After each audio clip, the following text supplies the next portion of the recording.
Welcome to Mindful Moments. Nourish your mind on the go.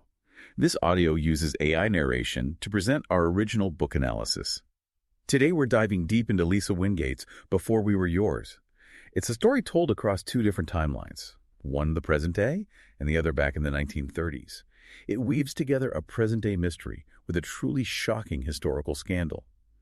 Have you ever thought about how much the past can affect us today? Well, Before We Were Yours really explores this question in a captivating way. It is a fascinating look at family secrets and how much they can affect us.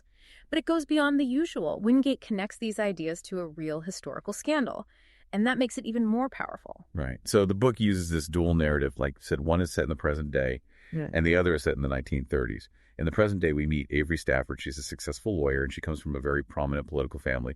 And at first glance, her life seems perfect. But we soon realize there's a lot more going on beneath the surface. Yeah, Avery is a really interesting character. She's driven and ambitious, and she wants to succeed. But at the same time, she feels this pressure from her family, the pressure to live up to their expectations and follow in their footsteps. And then there's her upcoming wedding to Elliot. That adds another layer of complexity to her life. And as Avery is dealing with all this pressure in her life, she stumbles upon this mystery. And it connects her family to the Tennessee Children's Home Society orphanage. And that's where the story takes a really dark turn. We shift to the 1930s with the second narrative. It introduces us to the Foss children who live a simple life on a shanty boat on the Mississippi River. They have this incredibly close family, especially the eldest sister, Rill, and their lives are turned upside down when they're taken from their home and placed in that very same orphanage. It's heartbreaking to read about how their family is torn apart, especially knowing that Wingate based this on a true historical injustice. This isn't just a made-up story. It's a glimpse into a terrible part of American history. That's right. The Tennessee Children's Home Society was run by a woman named Georgia Tann, and it was at the center of this huge scandal. Thousands of children were kidnapped and illegally adopted. Wingate doesn't hold back in describing the awful conditions at the orphanage. We see the children desperately trying to escape and the emotional trauma they went through.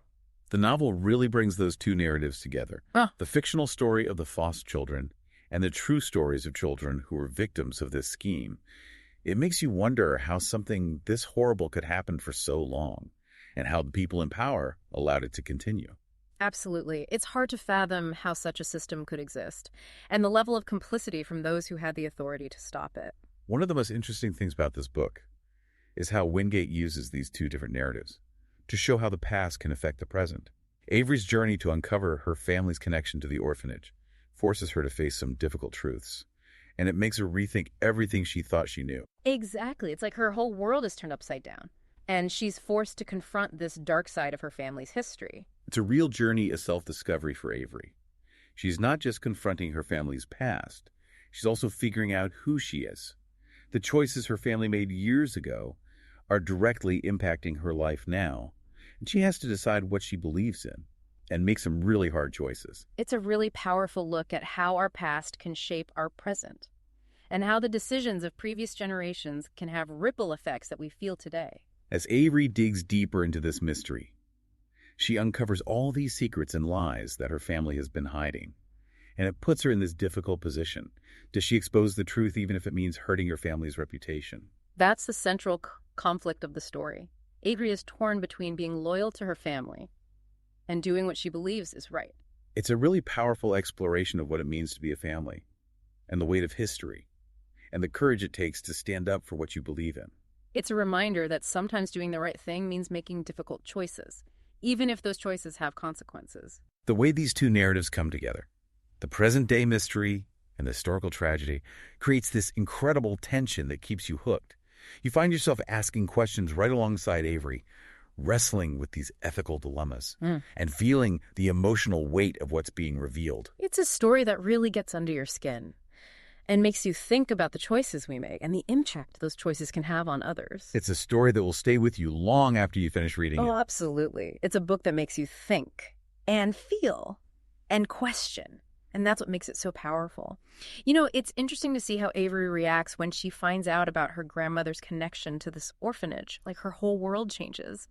And all those happy family memories suddenly feel tarnished by this secret. Yeah, it's a huge moment of disillusionment for her. Everything she thought she knew about her family is questioned. She has to face the fact that the people she loves could do something so terrible. And what's fascinating is how she tries to protect her family's image at first, especially with her father being a politician. She knows what could happen if the truth came out, but as she learns more about the orphanage and hears the stories of the people affected by it, her perspective starts to change. That's a really important part of her development as a character. She realizes that she can't protect her family's name if it means silencing the victims.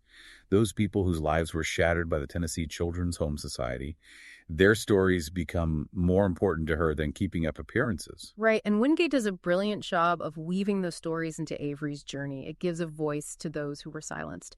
And we see this most clearly through May, Avery's great-aunt. She was one of the foster children who was taken from her family. May's story adds a whole other layer to the book. It shows the lasting impact of trauma, but also the incredible resilience of the human spirit. It's both heartbreaking and inspiring at the same time. May went through such horrific things at the orphanage, but she was still able to build a life filled with love and strength. And her reunion with Judy, Avery's grandmother and May's long-lost sister, that's one of the most emotional parts of the book. It really shows you the power of family bonds, even when they've been torn apart by tragedy. It speaks to the possibility of healing and finding closure by facing the past.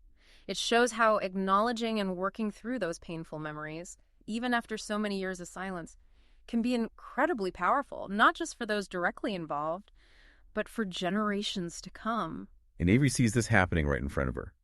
As she watches her grandmother and May reconnect, sharing memories and piecing their past back together, she starts to understand the importance of truth and reconciliation. It's a powerful lesson for her as she deals with her own family's secrets. And all this is happening while her own personal life is falling apart. Her relationship with Elliot starts to unravel. They clash over their values and what's important to them. And this isn't just a side story. It reflects the bigger themes the book is exploring.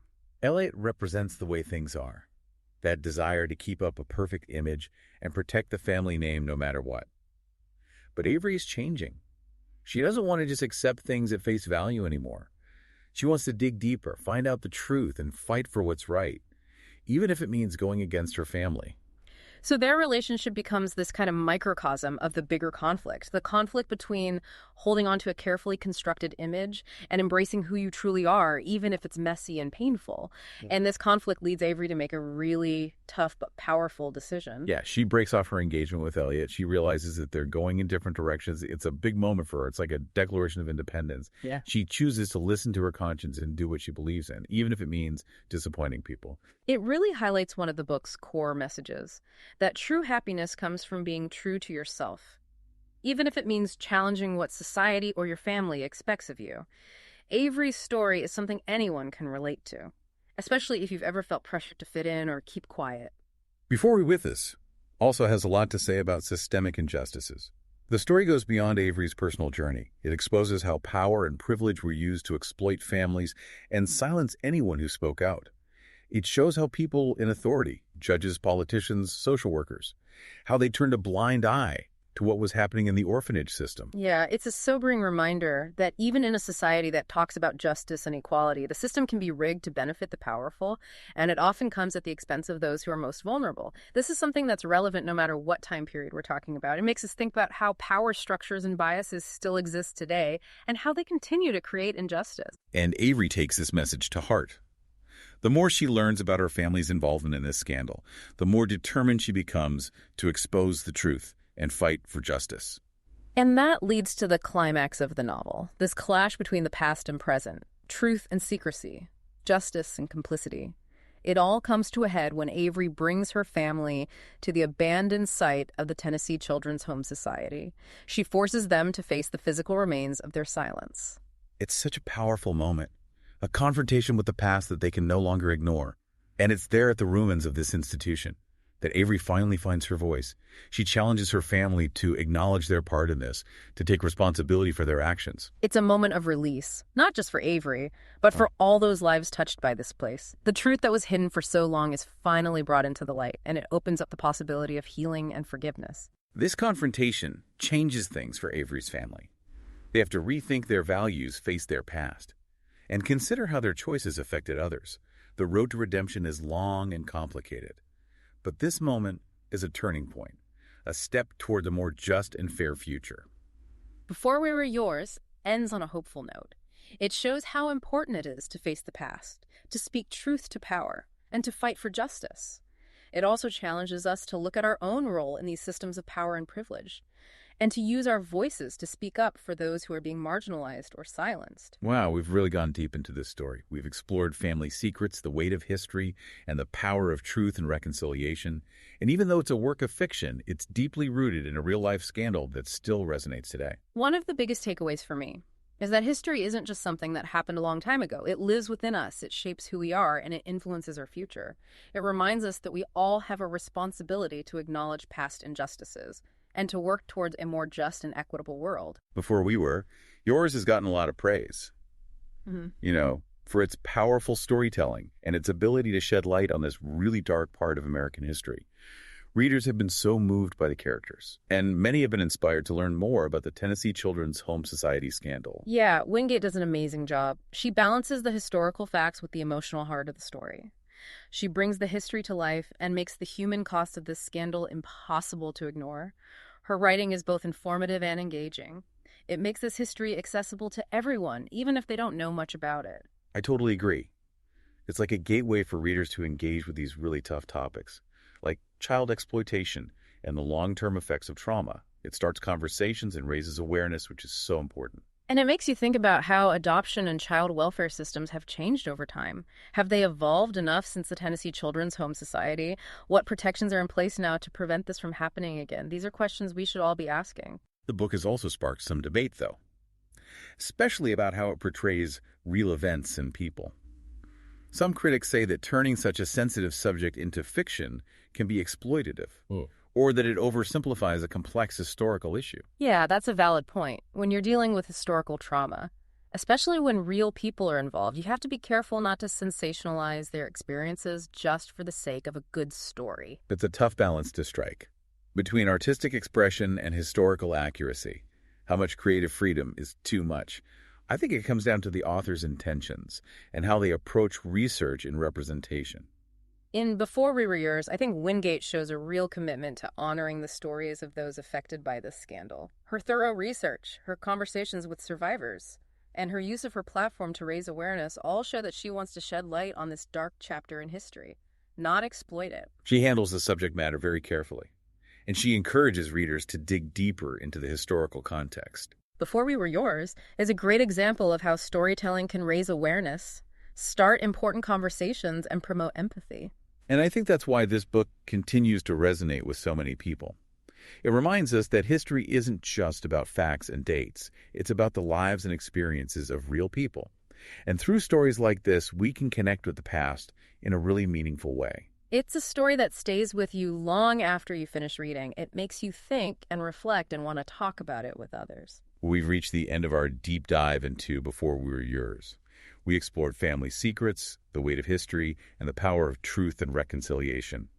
If you want to experience the full emotional impact of this story, we highly recommend you read the book. You can find a link to purchase it in the show notes. And don't forget to subscribe to our channel for more deep dives into books that explore important social and historical issues. Thanks for joining us, and we'll see you next time.